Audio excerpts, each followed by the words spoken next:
Selamat datang di channel Suara Papua ID. Kami dengan tulus mengucapkan selamat datang kepada setiap penonton yang bergabung dengan kami hari ini. Hari ini, kami berada di sini untuk membahas sebuah topik yang sangat penting dan menggugah hati. Konten kreator Bobon Santoso telah menghadirkan sebuah momen yang mengharukan, di mana ia menyampaikan ketidaksabarannya karena kesenjangan yang masih ada di pedalaman Papua. Kisah tentang orang Papua yang belum pernah melihat atau merasakan daging sapi, sungguh menggetarkan hati kita semua. Hari ini, kita akan bersama-sama merenungkan betapa pentingnya untuk terus memperjuangkan kesetaraan, keadilan, dan kemakmuran bagi seluruh rakyat Papua. Mari kita bergandengan tangan untuk menciptakan perubahan yang positif, untuk memastikan bahwa setiap orang memiliki kesempatan yang sama untuk merasakan kehidupan yang lebih baik. Konten kreator Bobon Santoso menangis karena orang Papua di pedalaman tidak pernah lihat dan makan sapi. Jadi, apakah karena tidak lihat dan makan sapi, hanya minum air kali dan makan sagu, ubi lantas diasosiasikan sebagai bodoh, miskin atau tidak beradab? Tentu banyak literatur untuk menggambarkan kondisi ini secara teori. Filsuf dan psikolog Frantz Fanon misalnya menyebut ini sebagai fenomena di mana penjajah bukan saja menjajah secara ekonomi politik, atau bukan saja suatu psikologi rasial bangsa penjajah yang merasa superior, tetapi juga merupakan eksploitasi dan komodifikasi atas identitas dan penderitaan bangsa terjajah. Emosi kesedihan si Bonbon dibentuk oleh kesadaran palsu atau persepsi superioritas bangsanya bahwa orang Papua belum beradab bila tidak lihat atau makan sapi, nasi, minum air keran, dsb. Bahkan soal konsumsi lokal Papua diasumsikan sebagai keterbelakangan. Bahwa standar hidup kolonial adalah satu-satunya ukuran kemajuan dan keadaban yang sah. Hal ini mencerminkan hegemoni budaya dan pemikiran kolonial yang mendasari kesadaran palsu. Padahal orang Papua tidak perlu sapi atau makan nasi agar dibilang beradab, karena tujuan penjajah adalah menghapus dan mengganti identitas bangsa terjajah dengan identitas penjajah. Dalam konstruksi kesadaran palsu, penjajah menafikan atau merendahkan nilai-nilai budaya asli bangsa terjajah, menggantikannya dengan budaya penjajah. Kedua, otak Bobon Santoso dan bangsa penjajah diproduksi oleh hegemoni budaya dan pemikiran kolonial yang bertujuan untuk mempertahankan dan memperkuat struktur dominasinya. Itu sangat jelas dari pembuatan konten yang difasilitasi TNI Polri yang sedang melancarkan pencitraan bantuan sosial di balik operasi berdarah-darah di tanah Papua. Ketiga, konten Bonbon ini juga untuk menciptakan internalisasi penindasan.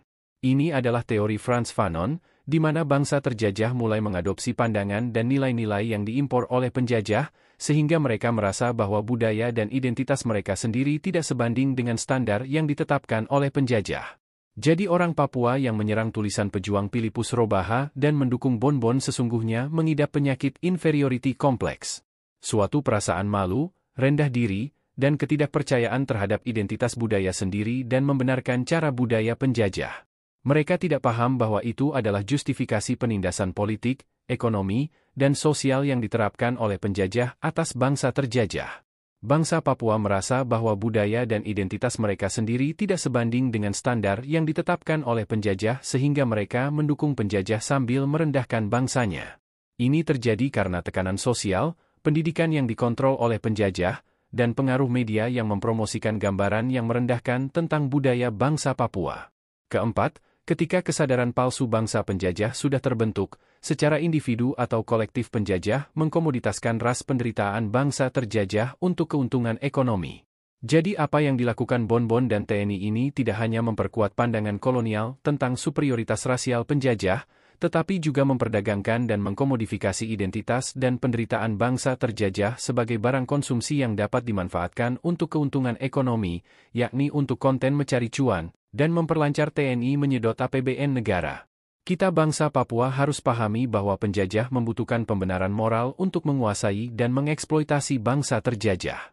Dengan merendahkan budaya dan identitas bangsa terjajah sebagai tidak beradab atau primitif, bangsa penjajah memperkuat narasi superioritas mereka sendiri dan kebutuhan mereka untuk mencerahkan atau memperadabkan bangsa terjajah.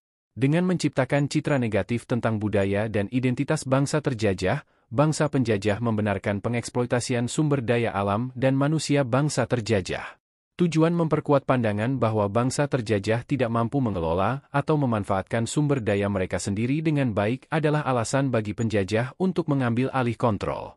Ini digunakan untuk membenarkan kekerasan yang diterapkan oleh penjajah untuk menekan perlawanan bangsa terjajah dan mempertahankan kekuasaan mereka. Bangsa penjajah Indonesia menggunakan stereotip kriminal, teroris, pengacau pada perjuangan bangsa terjajah sebagai alasan untuk tindakan represif mereka. Itulah yang sedang dilakukan di West Papua.